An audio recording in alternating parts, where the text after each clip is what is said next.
De Combate Global, de Glendale, Arizona, Moses Diaz y Juan, el profe Porto.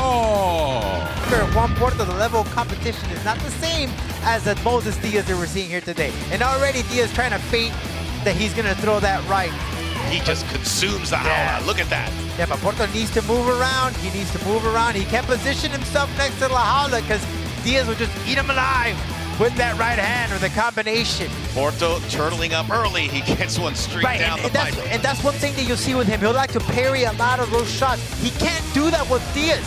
He's so fast. He's so quick. And he could be in trouble. So he needs to position himself, that guard up, like just what he's doing. He can't be putting up those hands up. I mean, that's the body language right from the jump. I mean, he's not going to get knocked out in 6 seconds, but the body language just shows how much respect those hands have, and they're getting through now. And that's okay what he's doing right now. He's letting him throw the hands. That's fine. Maybe the strategy is here. Well, let him throw. Let him throw. Let's see how much gas he has in the tank, and then I'll take over after that. But Porto, though, he's more backpedaling. Let's see if he moves in a little bit more the offensive here and get inside. By the way, Porto has a good corner of Rafael Alves, a spectacular fighter that we've seen compete in MMA. Diaz, all the offense from Glendale, Arizona, grew up wrestling and then transitioned to jiu-jitsu to MMA, technical striker. He said, I'm going to figure my opponent in the cage. The deeper the fight goes, the worse it will be for him.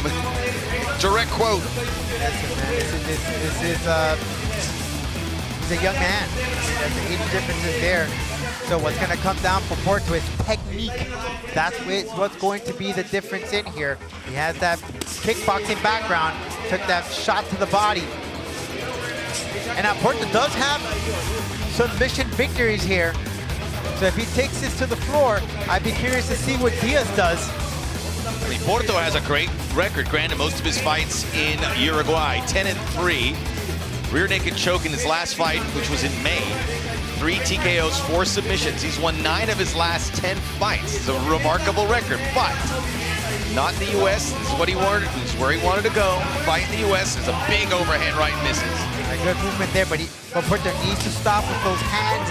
It's dangerous when you leave him open, because then you expose that chin, and you can't do that against a guy like Diaz who's so quick that can hit you with that right or hooks. See how he extends the hands up there, Max? Can't do it against a guy like Diaz, so fast. 4 TKO, KO victories for Diaz, only 1 going beyond the second round. Only 1 going into the second round.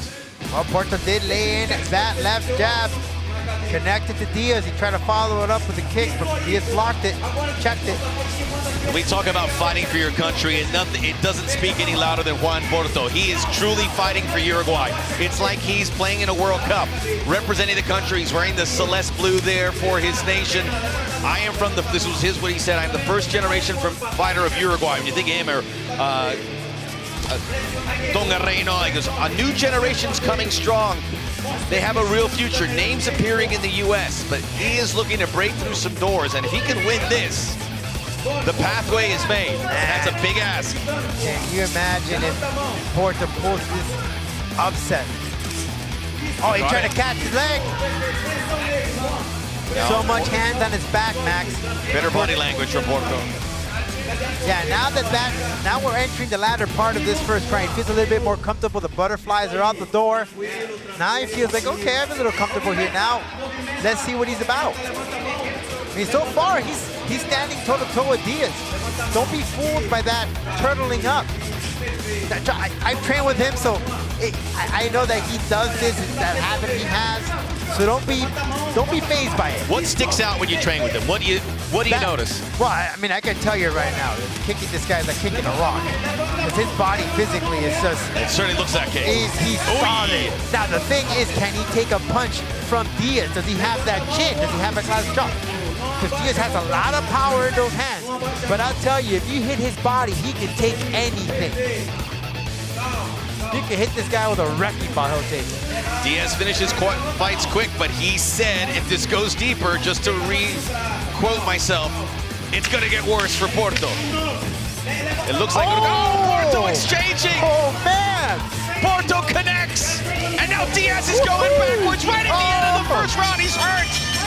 Porto hurt Diaz. Moses Diaz, and something, he didn't win the round, but something to inspire him in the second round. And the public in Uruguay, you know they're watching in Montevideo, in Punta del Este, in Paysandú, all over, just geographically one of the smallest countries. It's tiny, lodged in between Brazil and Argentina. But what an incredible sporting history they have. Not in MMA.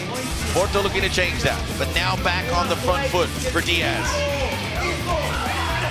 Not trying to change up the pace from Porto.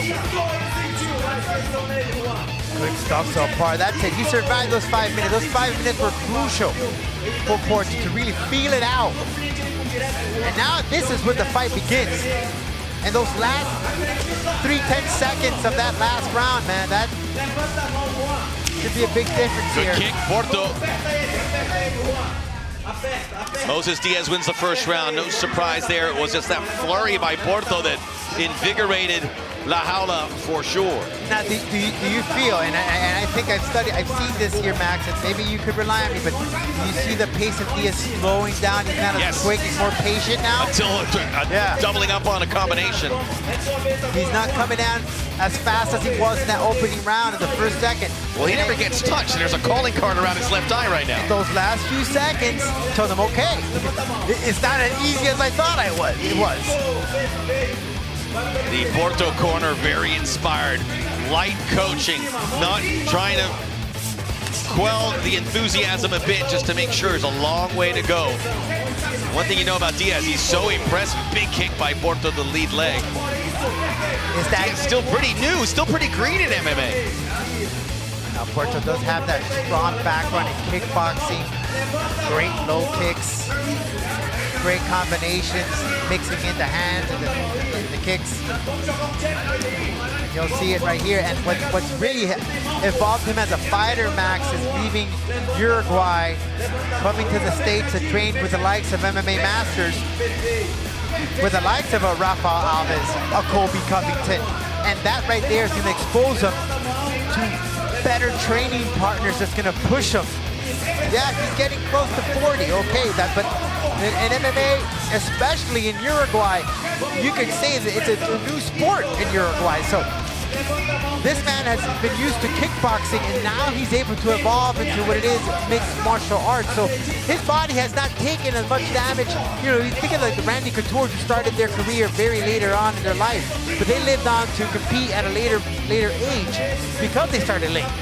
Yeah, this is the more experience. We had a 19-year-old earlier on the card who lost again after all the hullabaloo about what he could do. You learn lessons in there, and being wiser and more experienced is a huge dividend that fighters have. Good left hand by Porto.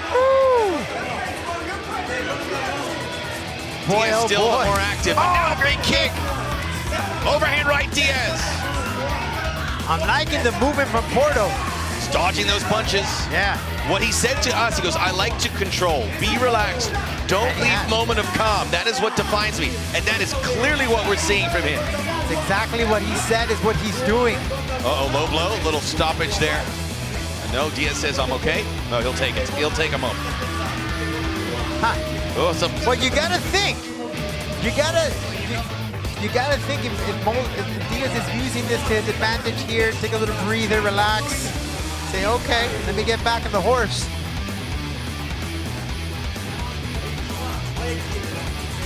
And here's a fun fact, Max. And here's the low. It was more the abdomen area. It didn't reach. Well, he only was out for 30 seconds, which makes you think if it didn't hit you in the groin, you can't be getting that time off. Interesting, Diaz accepted it.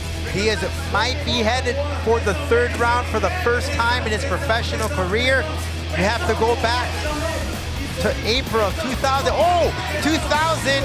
21, where that fight, his debut as a professional, went to the second round, and that's where it finished with 50 seconds left. But right now, I think we're headed to the third.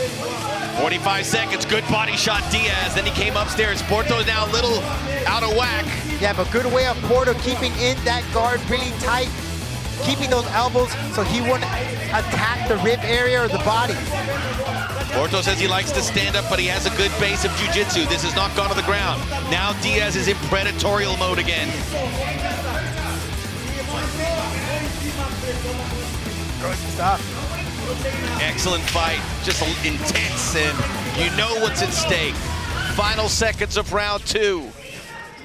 Porto survived, looks fit, but what can he pull out for this third and final round? Because of the volume of his strikes, wins the second round, and Porto's best chance is to finish it somehow in round 3, but we'll find out officially here shortly. And the first time Diaz entered the third round in his professional career. Oh, there's that right hand from Diaz, but didn't do enough to take Porto down. You know the power. This is a credit to Porto because the power of those hands are hard. It's laid people out. Everyone in his path has gone down. Porto the first to, if nothing else, he could say he took him into these deeper waters. And you could tell a lot from the facial expression, Max. And look, here's the official now, as expected. Yep. You could tell a lot by the facial expression, Max. You could tell Diaz is he doesn't want it. He doesn't want that. He's like, okay. Oh, good hand movement from Porto. Just for Diaz, June 3rd, 6-second finish of Carlos Cordova, his Combate debut, December of last year, first round win, TKO. August of last year, first round knockout. April of last year, second round TKO. Those are his 4 fights. Not gonna knock him out all the time. You lose a little bit of the fantasy of this knockout figure, Mike Tyson type, but you just keep winning. You want to keep winning. Can't make mistakes if you're Diaz. Got to be clean in round 3 against a real veteran. Couple jabs for Porto. Jab, yeah.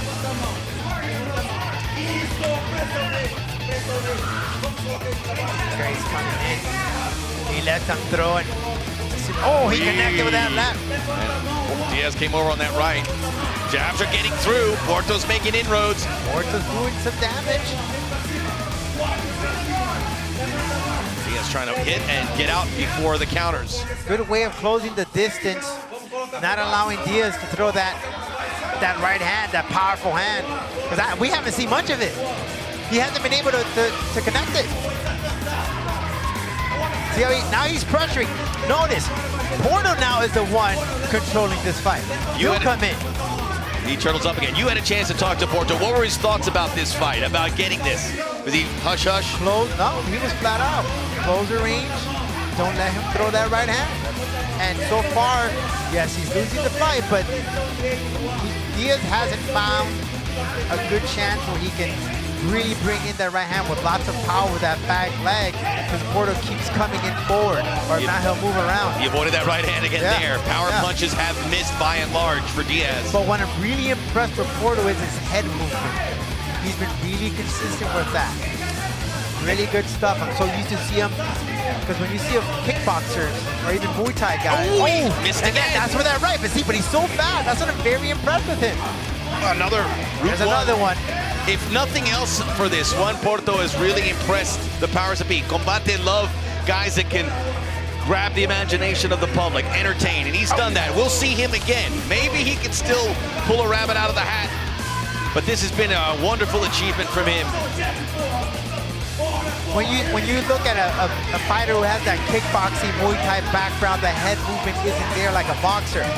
So when you're able to really learn that, it just makes you a dangerous fighter. And credit goes to that training that he's been having in MMA Masters with the coaches, with Daniel Valverde and Cesar Carneiro.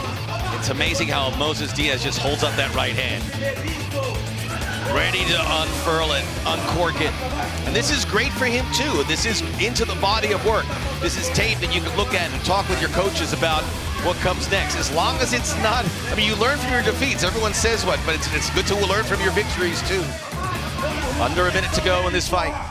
The first time that Diaz will be in a 15-minute fight in his professional career. Barely went 10 minutes in any. Did not go 10 minutes in any fight.